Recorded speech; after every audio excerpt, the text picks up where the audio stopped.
I remember growing up, going to Saturday matinee and watching the cowboy and Indian Western movies. They were black and white in those days, and they always involved about the same thing, but in a different setting each time. There would be lots of shooting of arrows, shooting of guns, burning of things.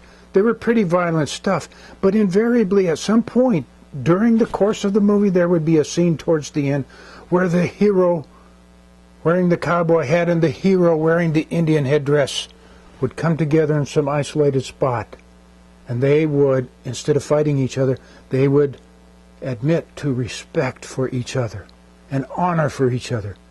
And one would take out a knife much bigger than needed and cut his palm.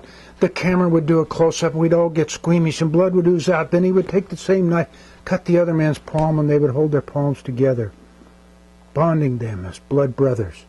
And we got it. We understood the seriousness of this because this was blood. This was blood and real pain. In the Old Testament, we find God in conversation with the people, with Moses as the mediator. And God wants something from the people. He wants from them something very simple. He wants their love and their faithfulness. He wants them to be a special people from which the Messiah will come. And so he tells Moses, write these things down so the people will know what I mean when I say be faithful. Moses does this. He shows it, reads it to the people. The people all give their affirmation and they say, yes, we'll do that. In essence, giving an I do to God. And then they seal the deal. Moses orders some bulls slaughtered. They burn the flesh on the altar. They save the blood, divided in two. Moses splashes half of the blood on the altar. Now that altar represents God. He takes the other half of the blood and he sprinkles it on the people. They get it. They understand the blood. They see this symbol, the seriousness of this covenant that they have just made and God has just made with them. They are now His very special people.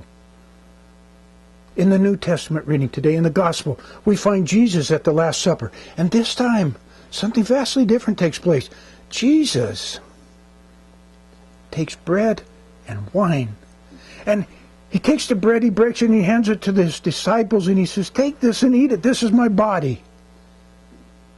And with the cup, the chalice of wine, He says, take this and drink of it. This is the chalice of my blood.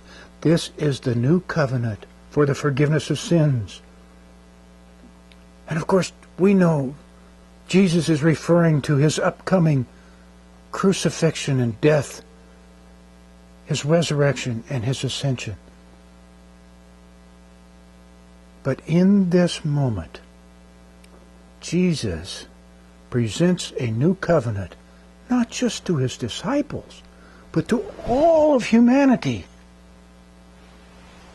This covenant is for everyone, for the forgiveness of their sins.